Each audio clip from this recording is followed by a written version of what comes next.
What's up, everybody? Robert Brodner here, host of the Ones Rising podcast. And on podcast number 105, I have Drosol on the pod. I've known Drosol for about 10 or 12 years. He's a local artist doing big things, and he has been doing big things for about 10 years.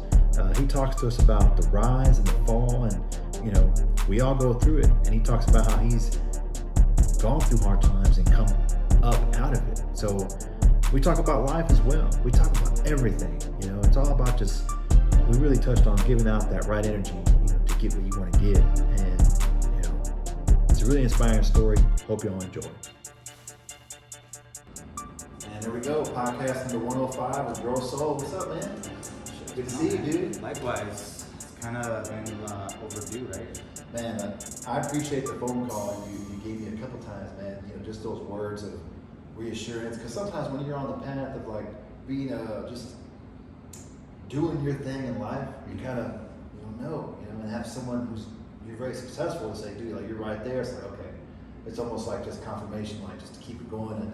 And then we got to talking about being on each other's podcast, dude. So I'm glad we're here, man. Perfect time, always. Well, that's the thing. I always tell people, if you're gonna pursue something, you have to find the same people that are just trying to do that. Because in my experience, anytime I wanted to start something, everyone kind of just looked at me I don't know, man. That doesn't sound feasible.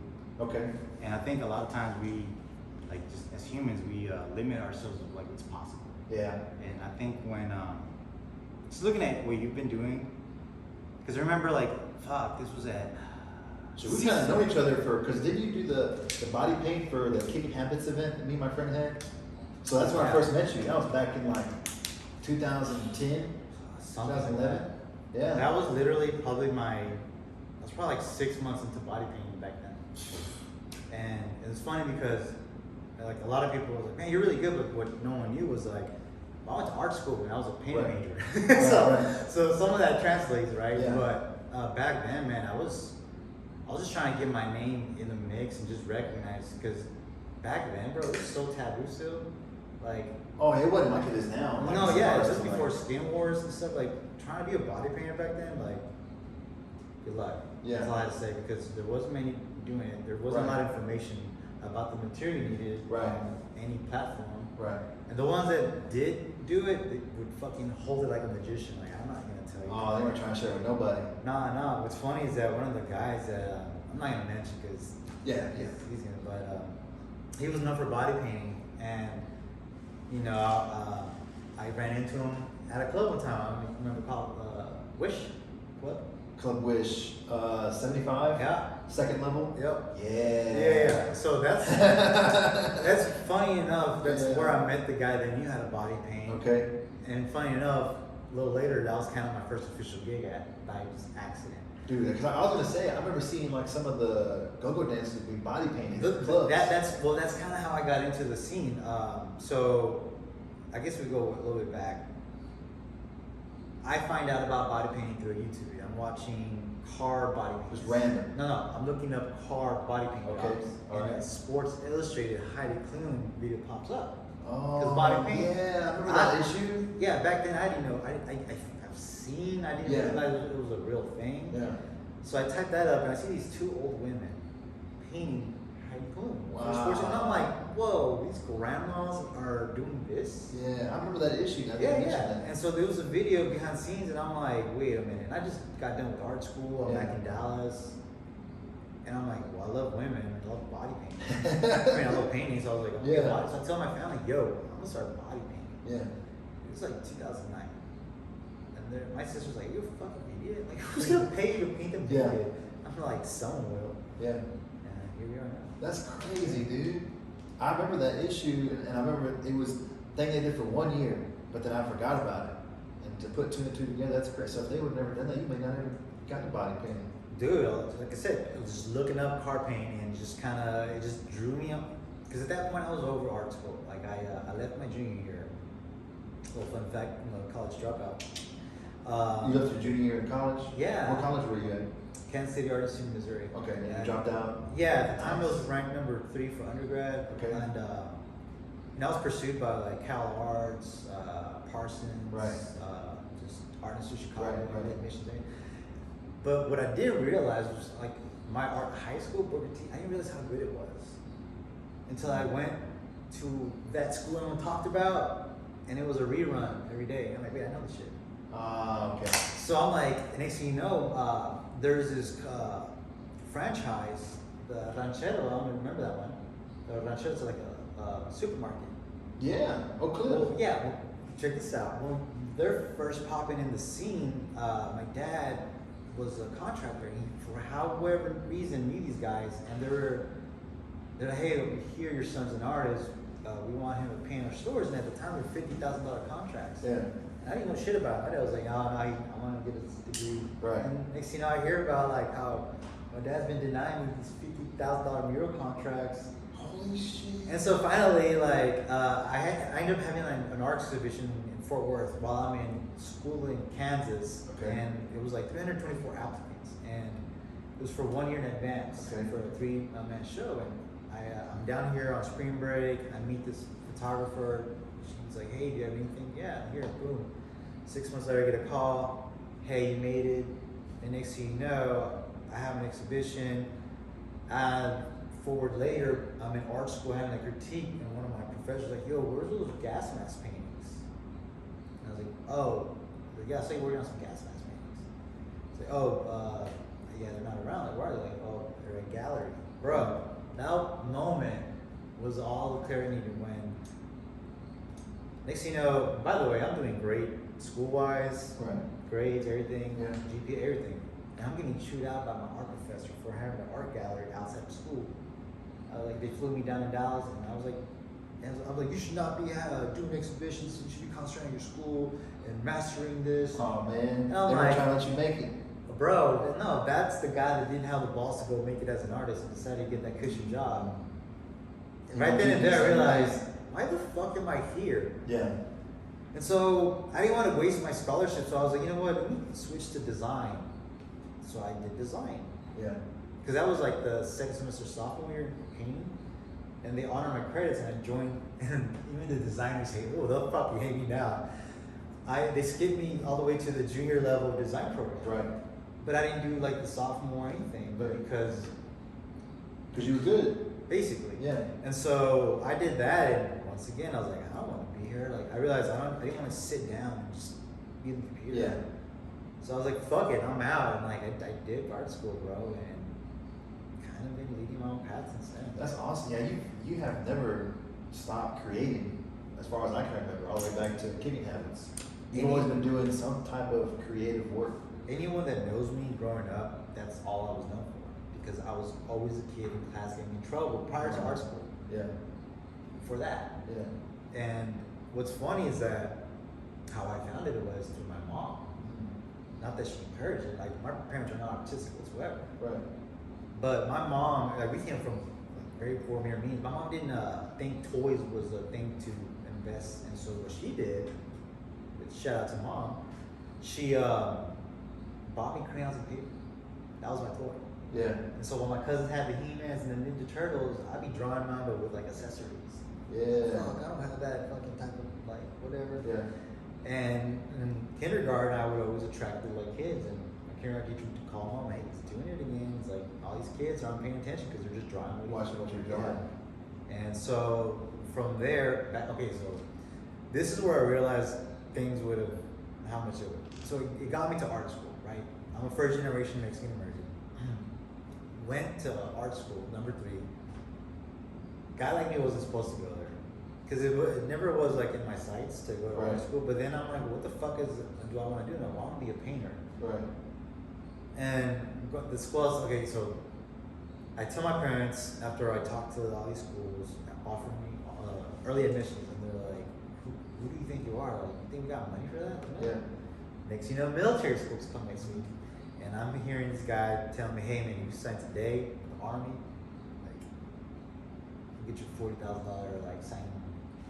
You know, if you're done, you go to art school, son. I'm like, bet. And Yeah. this is right when 9/11 popped off. Right. It was like 2004.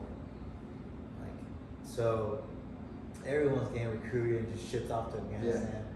And I'm like, I'm going to fucking art school. So So I met with them, did the test, and then next thing you know, days go by, my mom calls me. I was like we're like the first generation that had a phone. Yeah. The kids with Snake Game.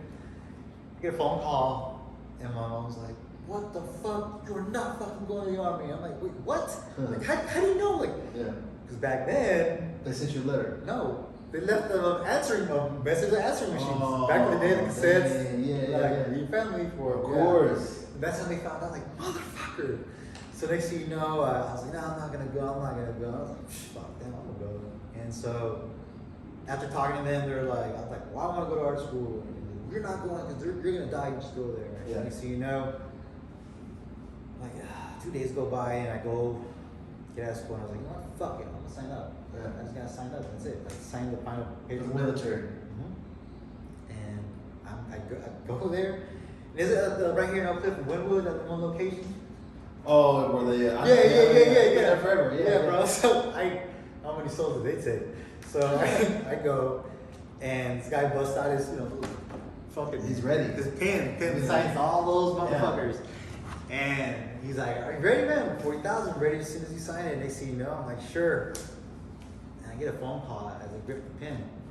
It's my dad, bro. And out of anyone's phone calls I never answer, he's number one. Yeah. Never answer. Like, I'll talk to you later. So it's just someone said just answer the fucking phone.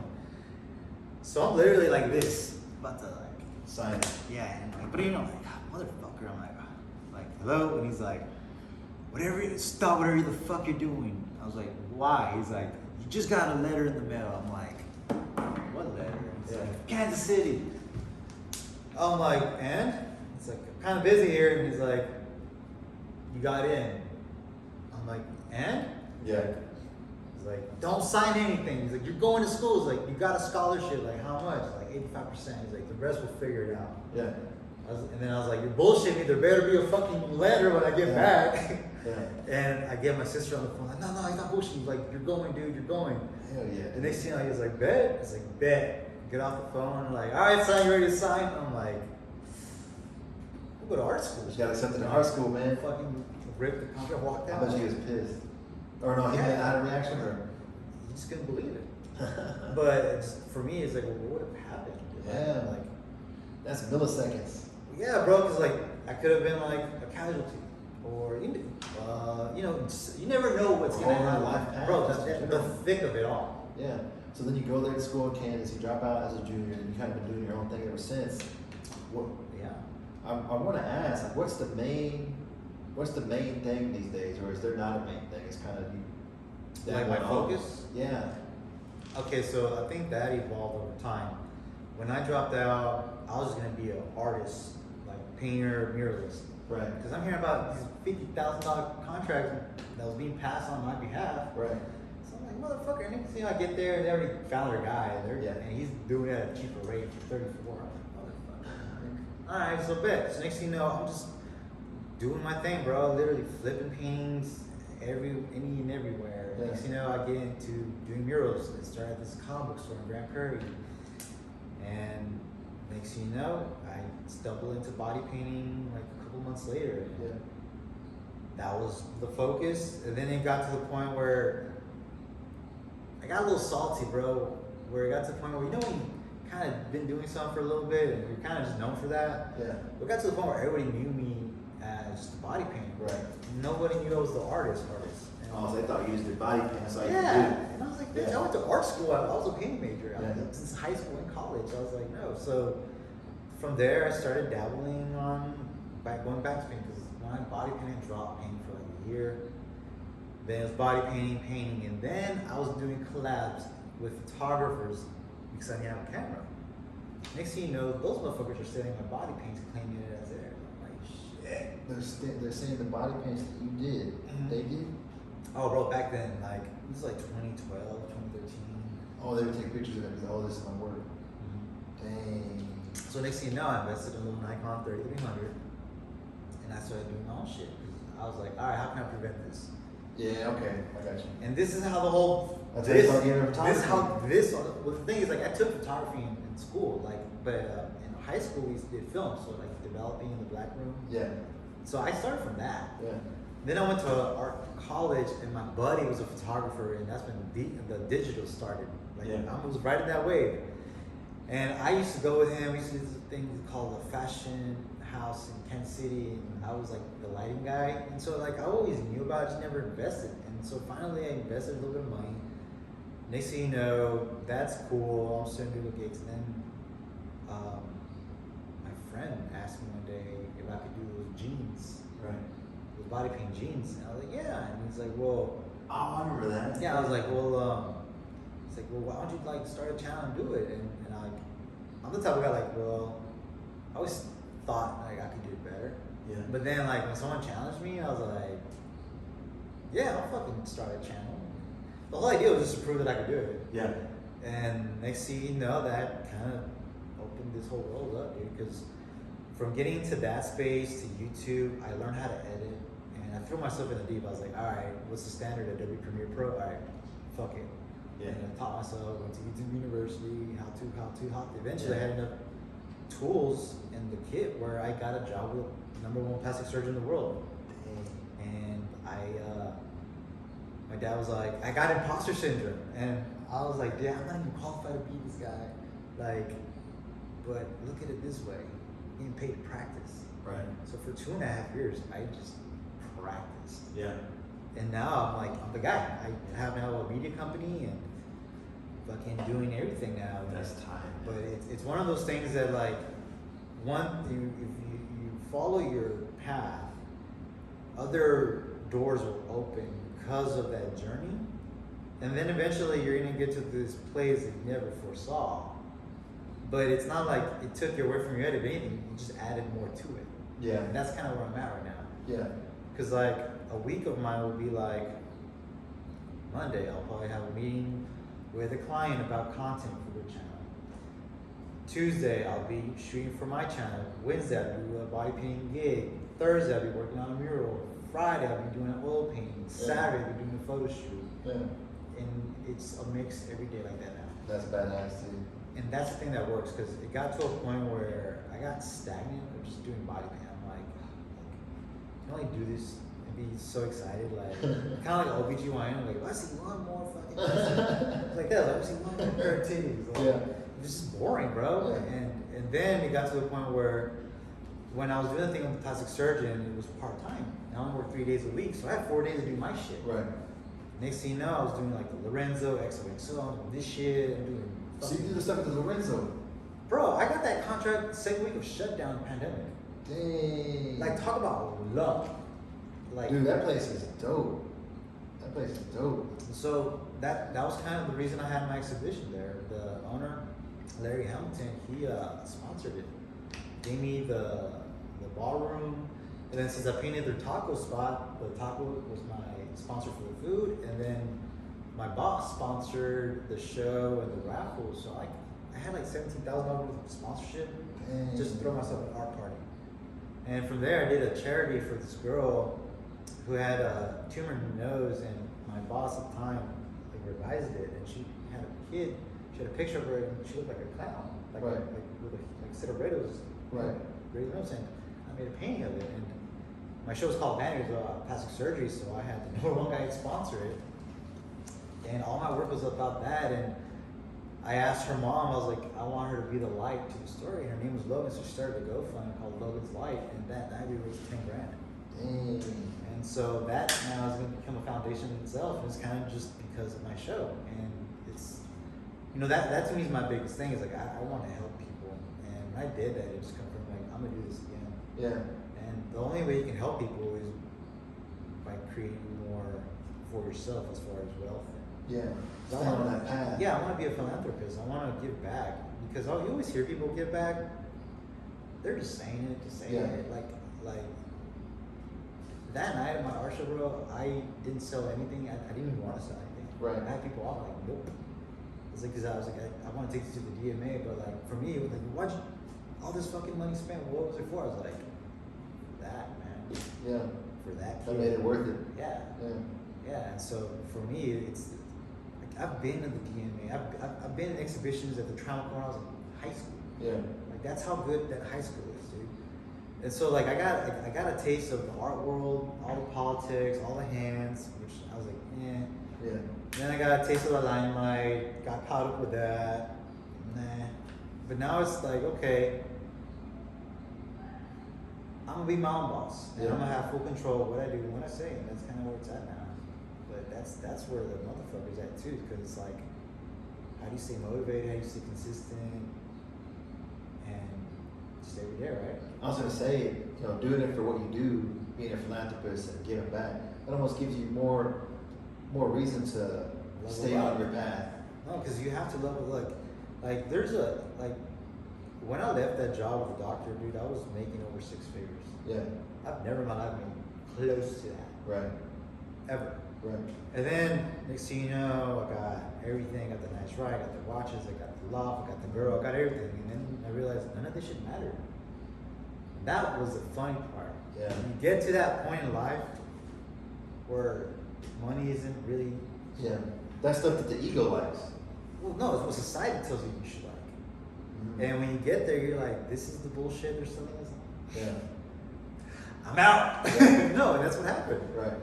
And from doing that, a lot of people thought I was stupid. They're like, even my ex-girlfriend, like, part of the reason why she left was like, you have a job. I was like, dude, I told you before you met me, because she met me when things were nice. And I was like, I was doing me before anything. Yeah. And that was the cool thing I was telling my family. I never just stopped doing art when I was like, That's your main thing, yeah, as it should be. and that's the funny thing, bro. It's like I've been slowly like, I basically replaced my salary with my Yeah. shit, and That's the goal, man. now my YouTube channel is bringing home the bacon, and it's like, That's dope. like when you can pay your car note with your YouTube channel, why would you stop? Right. When you're getting sponsorships from people giving you $1,000 Tom Ford sunglasses to be on the channel, like, okay, why am I trying to listen to society? Yeah. No one's living my life. Yeah. Who's gonna pay for the repercussions? I am. Yeah. So There's a documentary I watched recently on YouTube called, I was trying to think of it when you brought this up because it made me think of that. But since the 60s and 70s, society has tried to implement what's important, you know, in life. And I'll find the name of it or I'll think of it, but that's true. Society does they do set the tone for what is a successful life, you know. And I think the people who really find value in their life and depth and purpose are the ones who pursue what they're supposed to pursue, you know. And it seems like you're definitely on that path, dude. That's really inspiring to see.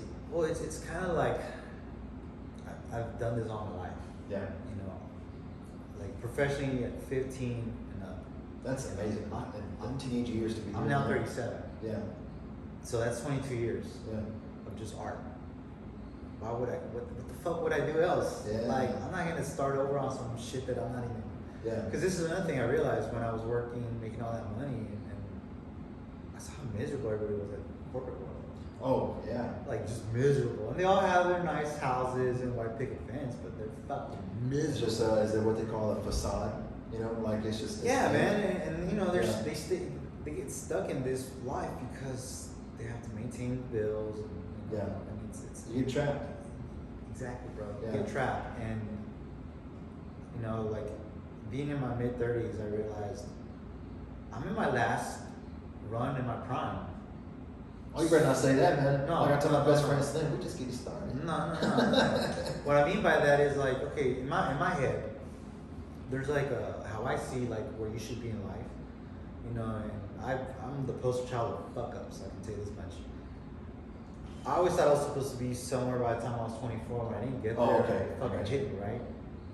But then I got caught up, threw away my 20s basically. Right. I can relate to that. And then people say, all right, 20 is kind of like you find yourself, you fuck up. 30s should be kind of on your way towards there, and 40s you're established, right? Right. Well, my story, there's a roller coaster in my 20s where I spiked high, I hit low, spiked high, then I hit rock bottom and started from scratch. And I was like, okay, then I get to this other level of success where I never foresaw, and I'm making all this money. And I'm like, fuck, dude, like I don't want to be here. because like I'm building this man's empire when I could be building my empire. Right. Because at the time I already had my channels, and I'm like, fuck, dude. And I even had this podcast with the CBD company. I also walked away from that, and you gotta ask yourself at the end of the day, what do I want to do with my life? Right. Whose life matters the most? And once you really ask yourself that question, and you really honest with yourself, that's when shit hits hard, man. Because this is how I see it. Go big or go home, bro. Because I don't want to live with what ifs. I want to live with like, I'm glad I did it. Yeah. That's it. Yeah. You gotta live like that, man. I'm reading this book where they talk about children. When we're kids, we have that mentality of really no fear, and we have confidence, and we're not afraid to mess up. We're not afraid to put ourselves out there. And a lot of adults that shit gets taught out of them, and it's so important to hold true to being your own boss. I think that's probably, I'm sure that's what you felt, using your magic for other people. You didn't feel truly gratified until you started doing it for yourself. It's just different, bro. Like, because everyone has a talent. Everyone has something good at. Exactly. Right? Yeah. But like, I don't like people telling me shit what to do. I feel you, man. Honestly, that's the root of it. I feel you 100%. Because they don't think like I think, and I'm not the common guy. Like, I'm very outside the box, but my methods fucking work. Yeah. I'm a very unorthodox person in life. Yeah. All my approach It works for you. works for me. It's Right. not gonna work for the next guy. Right. But I have a stupid self-belief. Like, Yeah. You need to have that, man. and It's essential. everyone confuses it with narcissism, but it's Right. like, nah, dude. Like, low key, I'm trying to hide myself Yeah. because there's already expectation because of what I've done. Well, why would you depend on anybody else to do that?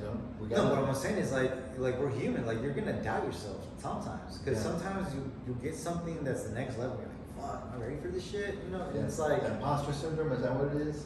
it's not even that. It's the everyone's waiting for you to point at you and be like, haha. Oh, okay. And it's like, bitch, not today. Like, Yeah. that. Like, You no, are you're not that catching me mindset. slipping. Yeah. Yeah, no. That's how Derek Jeter is, and we'll prove him wrong. Yeah, and that's honestly my main fuel. Not for like growing up, tell people you want to be an artist. Yeah. Bro, everyone had like, why would you do that to yourself? like, why do you want to choose a hard life? Yeah. And so like growing up, I was always having to justify being an artist. It's like, bitch, why are you being an accountant? like you don't hear that. Like, why are you gonna be this guy or that guy? And it's like, but for whatever reason, people have something to say about people want to be an artist. Or A lot of times, the people who have a lot of things to say with criticism, it means that they're coming from a place of insecurity. Yeah, they see that in themselves. I tell my son all the time, anybody come in with any kind of negative energy, that's because that's how they feel on the inside, somewhere, somehow. That's very true, man. Now it goes to like, hey, remember me, man? I'm like, oh shit, I don't. The remember me people.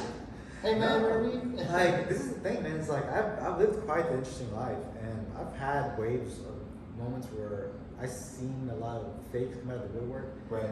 I think my best one that, like, when Nick used to live with me, Nick Diaz. Yeah, that was something I wanted to kind of touch on. I'm glad you brought that up, and that's so wild. So continue, yeah. So, okay, how that all came about, I used to live in downtown, Right. on Commerce, in front of all the hotels. Right. UFC 4 years ago was in town, and Nick Diaz management company is based in Dallas. Right. And so one day I was throwing a graduation party to my homie, Tuan, and we're unpacking his car on the side of Commerce. And the day before that was the UFC, which I went to the fly. I met Bruce Buffer at Townhouse, all that bullshit. And next thing you know, I'm looking across the street until I see a pissed off looking guy that's confused. I'm like, holy shit, it's fucking Nick Diaz. And I told my buddy Tuan, I'm like, yo, that's fucking Nick Diaz. And he's like, who? He's a biology major at the time. I'm like, bitch. Yeah. I'm like, someone really famous. Yeah. So I'm like, you know what? Let me go see what's up because he looks confused. Yeah. And I'm like, hey, Nick, big fan. I live here, seeing you look like you're confused. And he was like, yeah, man, fuck the Magnolia Hotel. That's the first thing he said. Down. No, just shitty service, bro. Oh, okay. And then he's like, man, oh yeah, bro, if anything, you probably want to try this hotel. It's probably cheaper, probably better experience. Yeah. I'm just peeping game. He's like, "We up to?" Like, "Oh, just graduate, about to throw a party. Come through." Yeah. He's like, "What's your IG?" So we swap IGs, and that's that. He walks away. I walk away. I tell my homies, "Hey, we might have this UFC fighter come." They show up. I'm Yeah. like, whatever. Next day, I get a text. No, a DM. He's like, "Yo, why didn't you tell me you're a body painter?" I'm like, "What?" He's like, "So wait, like, so you know a lot of girls?" No, I was like, "Yeah." And so he's like, "You think you can like take me out, show me around town?" And I was like, "Sure." Yeah. And so that kind I of. saw you that night. Y'all went out to, it was the Cowboys Christmas party, and I was at the bar that they were at because I was working with the Cowboys. And I was there with the Cowboys, and you and Nick were there. And I was like, dude, and you kind of told me the story, and that was I was there that night. So there's two occasions. So Okay. Nick lived with me for 2 summers, Okay. which was wild, right? It was first time you're like, this really happened, and then second time like, oh, I guess we are homies. Like, Yeah. like he hit me up like, yo, what's up? I'm in Yeah. town. So I take him out, call up some models, call up the clubs. And, you know, I know the clubs, so like, yo, Nick and I can pull up. Next thing you know, we get the line. Like everyone access pass. Yeah. Bro, that was the first time I realized there's a different level of lifestyle in Dallas. Like when I'm talking about like next layer. The next oh, layer. like that elite like social life. Yeah. Yeah, that's when I found out about it. I thought I already knew what's up being Man. being a body painter for the clubs. Yeah, it's another level. That's when you go to the after parties. Yeah. That's when you realize, oh shit, things are different. It's wild. I couldn't tell you the times that, for whatever reason, people think it's cool. Like, we would go to these clubs, then we'd walk out, wait for Uber, and everyone was like, Nick, biggest fan, you want some Coke? I'm like, what? I'm like, he's a fucking athlete, bro. We're trying, bro. Next thing you know, like, he's like, yeah, man, you trying to give me Coke? I'm like, bro, like, that's how you know how bad Dallas is. And everyone thinks it's cool. And we're like, bro, no, see, no. Yeah. And next thing you know, we go to these mansion parties in Turtle Creek and get just It gets wild, the bro. shit that you see in the movies, like That's real. like, okay, this is where it comes from. It's real, man. I had one experience with, that's why I knew what to kind of, I worked in the club and I worked with the Cowboys, I interned with them, so I was around a little bit. But you mentioned the mansion parties. Somehow, some way, I got to go to a Super Bowl after party at this mansion that was rented out by Erica Badu. And yeah, bro, like the shit you see in movies, like, put it like this. I opened the door to the bathroom and I was like, holy shit, there's some shit going down here, like, it's like movies, man. So that's the thing, bro. Like, But that's like that's an all the time thing, bro, For some like people. it's just wild. And like, I went to a CampCon meeting with him. CampCon? Capcom. Yeah. You know, Team Street Fighter. Oh yeah. Bro, Capcom, yeah. Bro, he was like, yeah, it's my roommate Dro. Next thing everyone's giving me t-shirts with Ryu and got even like they give him like this custom Capcom chest plate. Yeah. He was leaving, bro, I want this shit, you want it? Yeah. 25th edition collector's item. I Yeah. still have it to this day.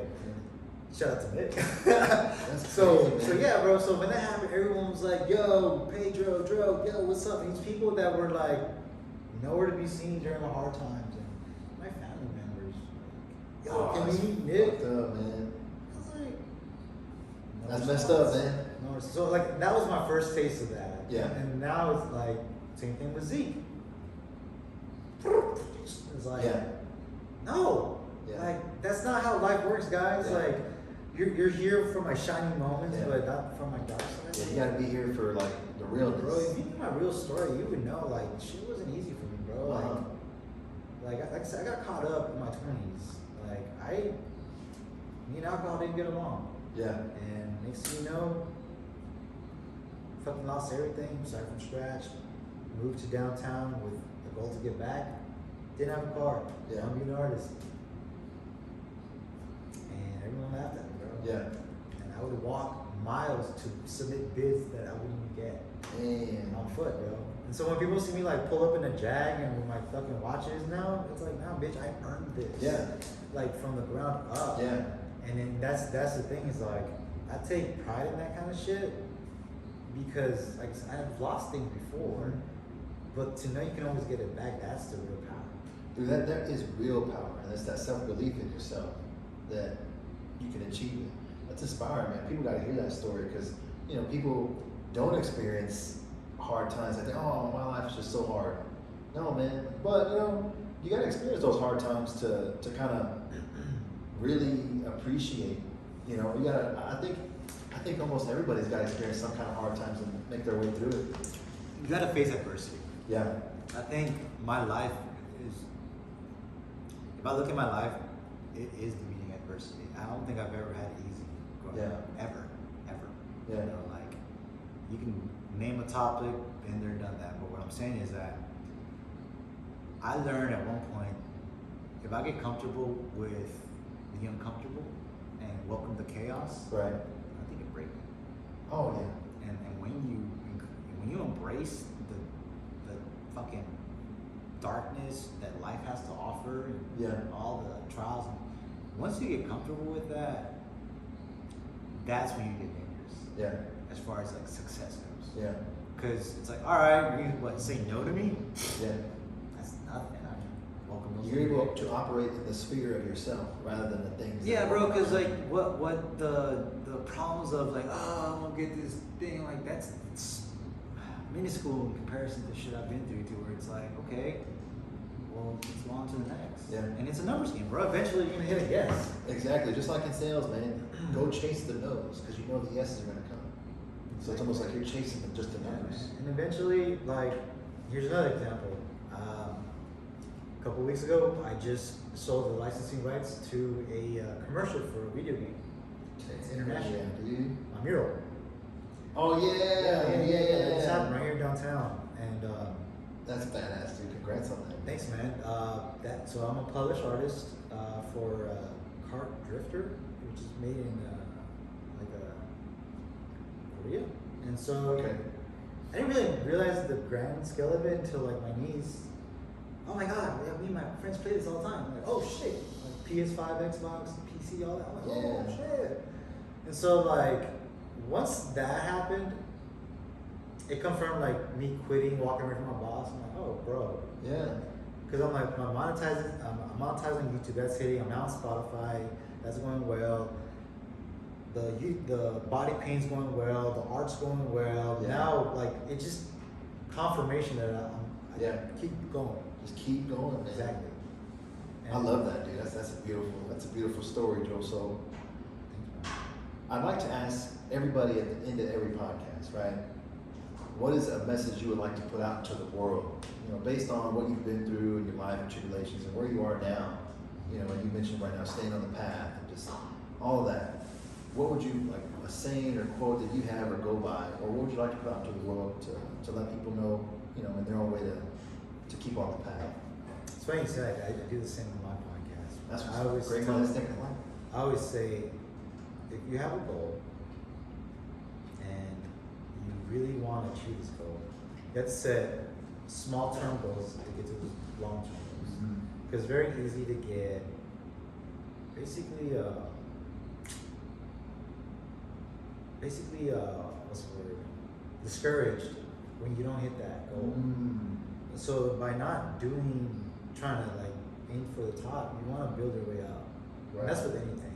Like, I like that. so if anything, if you have a big goal and a dream, just set it up with small term goals, but make sure that they lead to the long term goal. I like that. And I've always heard, set the small goals and then the big goals, but I like how you described it.